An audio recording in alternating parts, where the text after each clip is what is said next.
Il s'agit d'Isabelle, une couturière très habile, qui travaillait chez un tailleur, dans une région sous le contrôle d'une comtesse. Isabelle était une véritable artiste de la couture, détaillant jusqu'au moindre point. Elle était aimée de nombreux clients. Cependant, Isabelle était très rêveuse.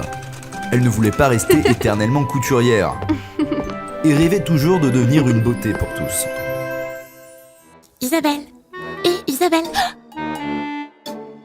À quoi rêves-tu? Eh bien, personne ne nous interdit de rêver, non?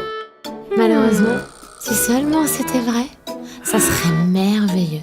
J'ai quelque chose pour toi. Pour que tu n'aies plus le temps de rêvasser. Voici le manteau de la comtesse. Charge-toi de le réparer. C'est une demande de la comtesse elle-même.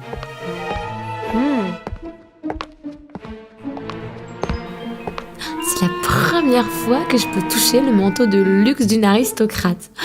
Merveilleux. Devrais-je l'essayer? Juste une fois, c'est bon, non? Mais si je continue de travailler ici, je serai une simple couturière pour le reste de ma vie. Ou peut-être devrais-je voler le manteau et prétendre être une comtesse pour aller à la capitale et en prendre plein les yeux. C'est une bonne idée.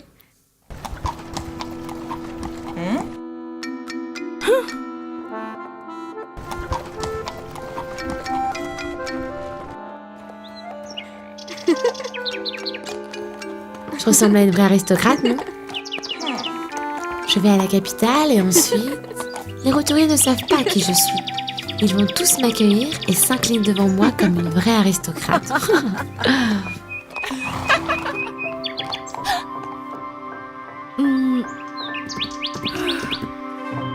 Salut. Sais-tu si la capitale est encore loin d'ici? Il faut continuer sur ce chemin. Il reste encore un jour de voyage. Au fait, qui es-tu? Je m'appelle Molly. Je suis la fille du défunt comte du territoire voisin. Et je vais à la capitale sur les conseils de mon père avant qu'il ne meure.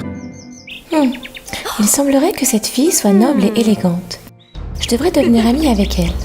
Et je suis Isabelle, la fille de la comtesse de ce pays.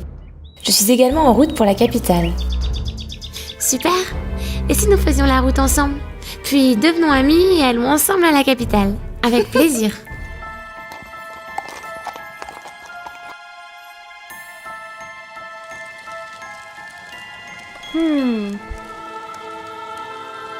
Je viens à la capitale pour l'aventure et en prendre plein les yeux. Et toi? Nous sommes déjà proches. Donc, je ne vais pas te cacher la vérité plus longtemps. En fait, je viens au palais pour trouver mon père biologique, le roi du royaume. Quoi? Mais tu disais que tu vivais avec le comte depuis ton enfance, non? Oui. Le comte m'a élevée, mais il n'est que mon père adoptif. Avant qu'il ne meure, il m'a dit toute la vérité. Il se trouve qu'il y a 20 ans, quand Molly venait de naître, le roi et la reine étaient très heureux. Cependant, une amie du roi, qui était une prêtresse, l'a trouvée et a fait une prédiction. Molly va devenir une menace pour le royaume si elle reste au palais. Le roi doit donc envoyer la princesse loin du palais. Jusqu'à ce qu'elle soit une adulte, Molly ne pourra revenir ici. Le roi confia donc l'enfant au vieux comte, en qui il avait tant confiance, pour qu'il prenne soin de la princesse et l'élève. Elle avait un gage de reconnaissance pour le roi, un collier de bijoux lumineux que Molly portait autour du cou. Donc, à partir de ce moment-là, j'ai été soignée et éduquée par mon père adoptif jusqu'à l'âge adulte. Malheureusement, il est décédé peu après et m'a tout raconté. Molly serait donc une princesse égarée? Personne ne sait à quoi elle ressemble, à l'exception du comte décédé. Si je vole son collier, je peux aller au palais en me faisant passer pour la princesse Molly, exactement comme dans mon rêve. Oui, je comprends. Ne sois pas triste. Repose-toi un peu, je vais garder un œil sur ton collier. Oh, merci beaucoup. Te voilà, le collier de Molly. Super. Avec cet héritage, à partir de maintenant, je suis la princesse Molly. Je dois rejoindre la capitale maintenant.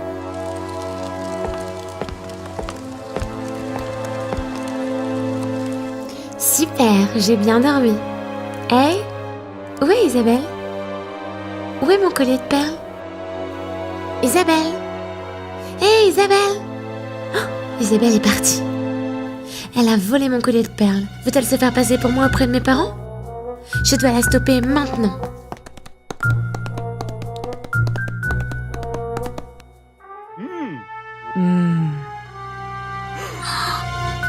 Oh, c'est le collier de perles de Molly.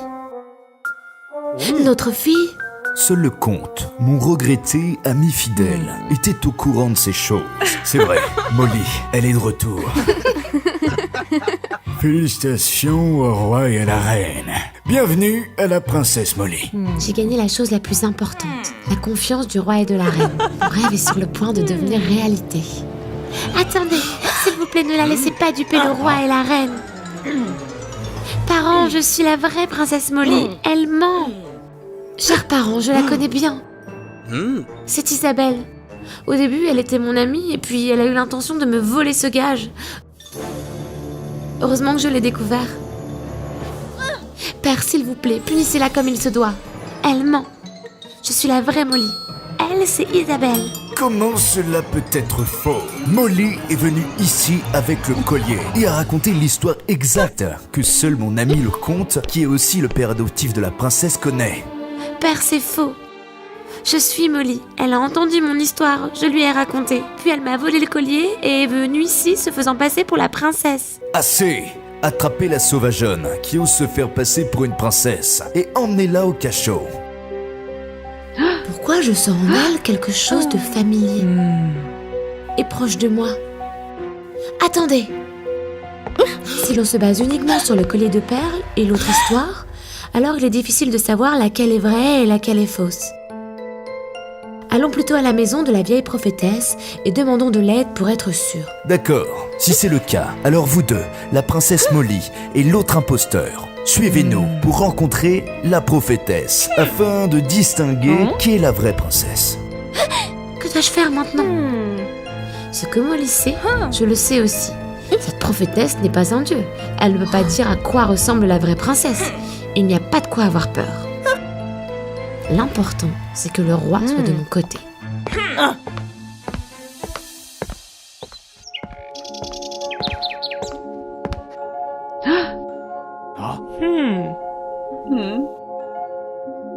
Je sens que l'une d'elles est une princesse et l'autre une couturière.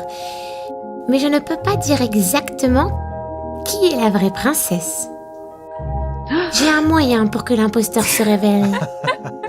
Pour cela, il faut que le roi coopère un peu avec moi. Je suis prêt.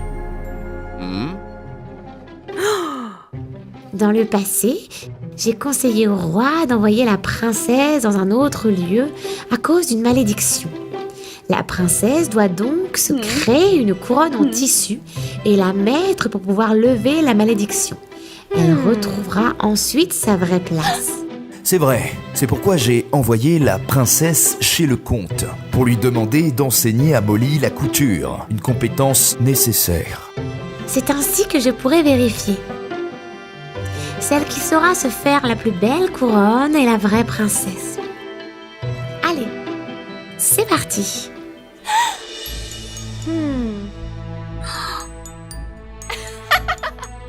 Je ne m'attendais pas à ce que ce soit comme ça. Que Dieu m'aide aussi.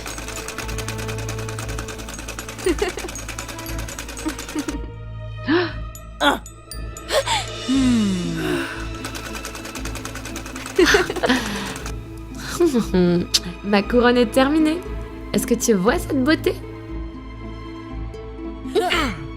Qu'est-ce qui se passe?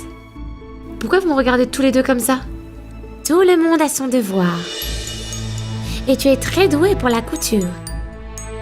Isabelle, avoue que tu es une fausse princesse.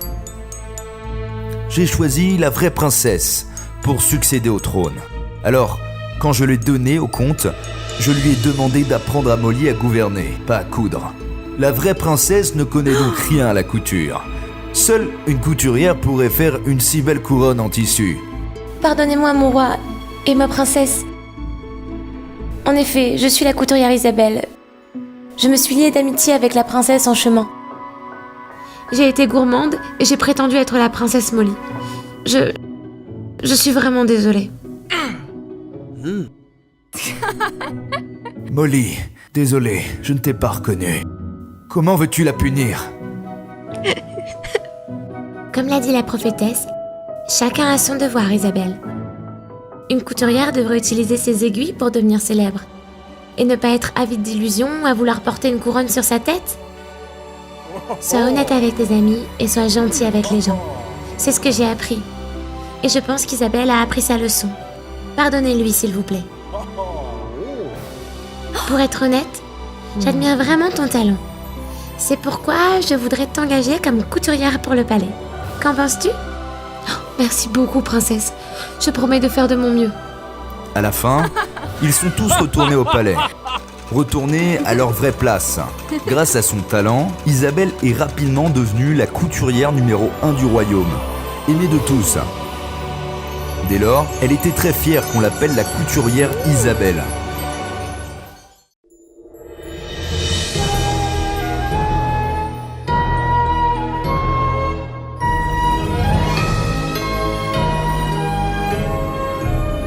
Wow, fairy tales.